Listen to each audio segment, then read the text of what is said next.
God damn. What up, y'all? This your boy Sherry Speaks, man. Courtesy of Sports Kita. Man, Belal Muhammad did not. He was airy. He aired shit out. He had no fucking problem wanting all the damn smoke with Kamaru Usman. Shout out to my boy Kamaru Usman. My people in Nigeria.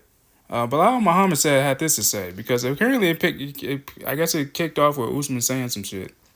But Belal responded saying, "Dominated the division. You beat Masvidal twice and went to a cardio kickboxing war with Kobe twice. Kobe sucks, by the way. You were protected by the UFC. Now you can barely walk. Your podcast sucks, and your part in Black Panther sucked." Because this is what, if you read right here, this is what Usman had to say prior to Belal saying that, actually, in response. He said, "All right, enough of the nice guy. You were never chasing me, bum. You were barely in the rankings when I dominated the division. FYI, I have a win over Leon, son." Mmm. Mmm. All real shit, guys. All real shit. Now, as we all know, this is what I actually went. At the moment we all know Belal. He currently sits atop of the U.S. welterweight division, but Kamaru previously occupied that spot not all that long ago, which is true. Usman had defended against Masvidal as well as Covington two times apiece, as referenced by Muhammad, and also defended his title against Gilbert Burns, a former teammate of his, between those rematches. So Usman was definitely fucking active. Let's keep it a buck. Now, you go on to say that Nigerian Nightmare would lose his belt to Leon by way of a fifth round knockout. Barely a fifth round knockout. It was 50 seconds left, and that was a very impressive win.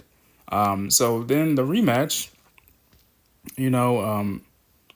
Edwards tying up the series at one apiece. The two men would go at it to have a rubber match, with Usman losing to Rocky Edwards on points at UFC 286, the first fight to UFC 287 way back when.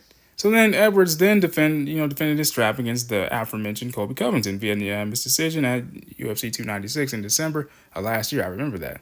So then Edwards' time at the top came to an end just a couple of weeks ago on July 27th. Remember the name would make sure fans would always remember him in the UFC's welterweight title lineage when Muhammad bested Edwards by unanimous decision at UFC 304. Now, what's so funny about this is a lot of people often would say that this is all we're going to get from Belal. It's a lot of unanimous decisions, a lot of decisions and victories. This is going to be a boring title holder, a boring division now that Muhammad's, the title holder. I think he could possibly get a knockout. I wouldn't put that past him. I mean, we didn't expect Leon to knock Kamaru out with a head kick with 50 seconds left in the fifth round knockout of their second fight. So anything can happen, guys. But I do respect y'all's opinion. So then this brings us to the present day where Belal is the reigning UFC welterweight champion. Now, while Usman is on the heels of a third fight losing streak, including a point loss to Khamzat Chimaev following the pair of Edwards setbacks, he is still situated as the division's number 2 ranked welterweight contender. Usman would still represent a merit-minded challenge for Muhammad's first title defense in the eyes of many, despite his recent skid. Now, this is very true. So let me know what you guys think in the comments below. Man, it's your boy Trey Speaks, and I love y'all. Shout out to Sportskeeda once again. Shout out to Belal Muhammad. Shout out to the UFC. Shout out to Kamaru Usman. I love y'all, man. Deuces.